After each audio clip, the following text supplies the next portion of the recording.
नमस्कार, सुजस बुलेटिन में आपका स्वागत है। मैं हूं आपके साथ अश्विनी सिरोही। एक नजर हेडलाइंस पर। केंद्रीय वित्त मंत्री ने पेश किया आम बजट। मुख्यमंत्री ने बताया नए भारत को वैश्विक विकास का अग्रदूत बनाने का रोड मैप। मुख्यमंत्री ने राज्य विधानसभा में विधायक दल की बैठक को किया संबोधित। कहा, विकसित राजस्थान के संकल्प को साकार करने के लिए राज्य सरकार प्रतिबद्ध। गौशालाओं का अनुदान वित्तीय संसाधनों की उपलब्धता अनुसार बढ़ाने पर होगा विचार। गौपालन मंत्री ने विधानसभा में दिया आश्वासन। केंद्रीय वित्त मंत्री श्रीमती निर्मला सीतारमण ने आज संसद में केंद्र सरकार के कार्यकाल का पहला बजट पेश किया। बजट में देश के हर तबके के लिए कई घोषणाएं की गई हैं। मुख्यमंत्री श्री भजनलाल शर्मा ने मुख्यमंत्री कार्यालय में केंद्रीय बजट सुना। उन्होंने कहा कि ये बजट समाज के हर वर्ग को शक्ति देने वाला है। ये देश के गांव, गरीब, किसान को समृद्धि की राह पर ले जाने वाला बजट है। ये बजट विकसित भारत की परिकल्पना, अंत्योदय के प्रति दृढ़ संकल्प और नए भारत को वैश्विक विकास का अग्रदूत बनाने का रोड मैप है। नए भारत को $5 ट्रिलियन की इकोनॉमी बनाने का मार्ग प्रशस्त करते इस लोक कल्याणकारी, विकासोन्मुख और सर्वसमावेशी बजट के लिए प्रधानमंत्री जी का हार्दिक आभार और माननीय वित्त मंत्री जी का धन्यवाद। बजट के बाद पीएम श्री नरेंद्र मोदी ने कहा कि ये बजट समृद्धि की राह पर ले जाने वाला बजट है। पीएम ने कहा कि पिछले 10 साल में 25 करोड़ लोग गरीबी से बाहर आए हैं। ये बजट नए मध्यम वर्ग के सशक्तिकरण के लिए है। इस बजट से युवाओं को बहुत सारे अवसर मिलेंगे। इस बजट से शिक्षा और कौशल को नया पैमाना मिलेगा। ये बजट नए मिडिल क्लास को भी ताकत देगा। ये बजट महिलाओं, छोटे कारोबारियों, एमएसएमई की भी मदद करेगा। साथियों, ये बजट समाज के हर वर्ग को शक्ति देने वाला बजट है। ये देश के गांव, गरीब, किसान को समृद्धि की राह पर ले जाने वाला बजट है। पिछले 10 वर्षों में 25 करोड़ लोग गरीबी से बाहर निकले हैं। ये जो न्यू मिडिल क्लास बना है, यह बजट उनके सशक्तिकरण की निरंतरता का बजट है। इन नौजवानों को अनगिनत नए अवसर देने वाला बजट है।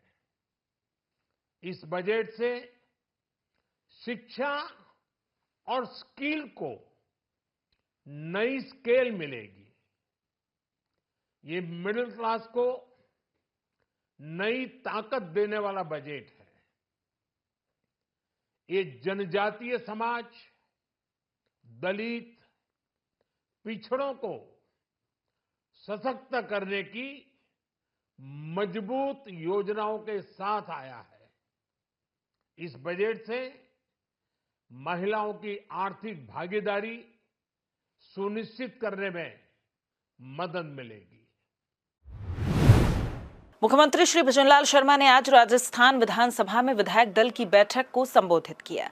मुख्यमंत्री ने इस संबंध में जानकारी देते हुए सोशल मीडिया संदेश पर लिखा, आपनो अग्रणी राजस्थान, हमारा ध्येय, हमारा संकल्प। आज राजस्थान विधानसभा में विधायक दल की बैठक को संबोधित करते हुए सभी सम्मानित विधायकों से हर प्रदेशवासी की उन्नति और कल्याण को सुनिश्चित करने के लिए पूर्ण निस्वार्थ भाव से अपने सभी कर्तव्यों का ईमानदारी और निष्ठापूर्वक निर्वहन करने का आह्वान किया। हमारी सरकार विकसित राजस्थान, समृद्ध राजस्थान के संकल्प के अनुरूप जन जन के बहुआयामी विकास के लिए पूरी तरह संकल्पित है। वहीं मुख्यमंत्री ने भारतीय मजदूर संघ के स्थापना दिवस पर शुभकामनाएं देते हुए सोशल मीडिया पर लिखा, मजदूरों में राष्ट्रीय भाव जागृत करने वाले विश्व के सबसे बड़े श्रमिक संगठन भारतीय मजदूर संघ के स्थापना दिवस पर देश के विकास और उन्नति के आधार स्तंभ सभी श्रमिक भाई बहनों को हार्दिक शुभकामनाएं। गोपालन मंत्री श्री जोराराम कुमावत ने आज विधानसभा में कहा कि गौशालाओं का अनुदान वित्तीय संसाधनों की उपलब्धता अनुसार बढ़ाने पर विचार किया जाएगा। उन्होंने बताया कि अपाहिज गौवंश को 12 महीने का और शेष गौवंश को 9 महीने का अनुदान दिए जाने का प्रावधान है। श्री कुमावत ने कहा कि गौ संरक्षण और संवर्धन निधि नियम 2016 के तहत स्टाम्प ड्यूटी में 10% गौ सेस और वर्ष 2018-19 से शराब बिक्री पर 20% गौ सेस लगाया गया। इससे प्राप्त निधि से गौशालाओं को सहायता राशि और गौशालाओं के विकास के लिए संचालित योजनाओं के लिए राशि दी जाती है। चारे की बढ़ी हुई दरों को देखते हुए राज्य सरकार द्वारा वित्तीय वर्ष 2022-23 से गौशालाओं में संधारित गोवंश के भरण पोषण हेतु दी जा रही सहायता राशि की अवधि 180 दिन से बढ़ाकर 270 दिवस की जा चुकी है। वर्तमान में गोवंश हेतु 40 रुपये तथा बड़े गोवंश हेतु 40 रुपये और छोटे गोवंश हेतु 20 रुपये प्रति गोवंश प्रतिदिन की दर से सहायता राशि 270 दिवस की दिए जाने का प्रावधान है। साथ ही गौशाला में अंधे व अपाहिज गोवंश तथा नंदीशाला में संधारित नर गोवंश को उक्त समान दर 12 महीने की सहायता दिए जाने का प्रावधान है। पात्र गौशालाओं का अनुदान वित्तीय संसाधनों की उपलब्धता अनुसार बढ़ाया जाता है। 2016 में तत्कालीन सरकार की माननीय मुख्यमंत्री जी वसुंधरा राजे जी ने स्टाम्प ड्यूटी पर 10% गौ सेस लगाकर राजस्थान गौ संरक्षण एक संवर्धन निधि नियम 2016 बनाया। वर्ष 2018-19 में तत्कालीन सरकार ने मदिरा की बिक्री पर 20% गौ सेस लगाया। इससे प्राप्त निधि से गौशालाओं को सहायता राशि व गौशालाओं के विकास के लिए संचालित योजनाओं को राशि दी जाती है। चिकित्सा एवं स्वास्थ्य मंत्री श्री गजेंद्र सिंह ने कहा कि पूर्ववर्ती सरकार के समय RMSCL द्वारा डायलिसिस मशीनें महंगे दामों पर खरीदने संबंधी शिकायत की ऑडिट व जांच करवाई जाएगी और जांच में दोषी कार्मिकों के खिलाफ कार्रवाई की जाएगी। चिकित्सा एवं स्वास्थ्य मंत्री प्रश्नकाल के दौरान सदस्य द्वारा इस संबंध में पूछे गए पूरक प्रश्नों का जवाब दे रहे थे। पूर्ववर्ती सरकार के समय RMSCL द्वारा डायलिसिस मशीनें व एनीमिया कार्ड महंगे दामों पर नहीं खरीदे गए हैं। डायलिसिस मशीन व RO सिस्टम दिनांक 18/4/23 को खुली निविदा के माध्यम से टर्न की आधार पर 364 डायलिसिस मशीन व 182 RO सिस्टम हेतु निविदा आमंत्रित की गई। RTPP एक्ट 2012 व RTPP रूल्स 2013 के नियमों की अनुपालना सुनिश्चित करते हुए उपकरणों के क्रय से पूर्व उपकरणों की दरों का बाजार सर्वे करवाने के पश्चात दरें औचित्यपूर्ण पाए जाने के पश्चात दिनांक 4/10/2023 को LOA जारी किया गया। एनीमिया कार्ड जिसे सिकल सेल कार्ड कहते हैं दिनांक 27/9/2023 को खुली निविदा के माध्यम से 35 लाख सिकल सेल कार्ड हेतु निविदा आमंत्रित की गई। और ये जो जितने भी तथ्य हैं इसके अंदर जो है सिंगल बिड क्यों बार बार आई और क्यों रिजेक्ट होती गई, कितनी बिड्स हुई इसके अंदर जो है हम ऑडिट करेंगे और जांच करेंगे और जितने भी तथ्य हैं हम सामने लाएंगे।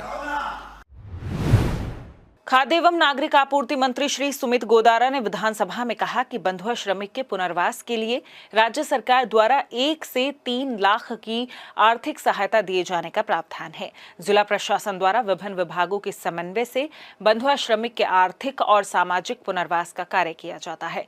उन्होंने जानकारी दी कि जिलों में गठित सतर्कता समिति के माध्यम से बंधुआ श्रमिकों का नियमित सर्वे करवाया जाता है। सर्वे लगातार करना एक सतत प्रक्रिया है और अभी जो केंद्रीय सर्वे है जो जिसका किया जा रहा है स्पेशल सर्वे, वो पिछले 3 वर्ष में कोटा, जयपुर, श्री गंगानगर में किया जा चुका है और अभी उदयपुर में उसका चल रहा है सर्वे।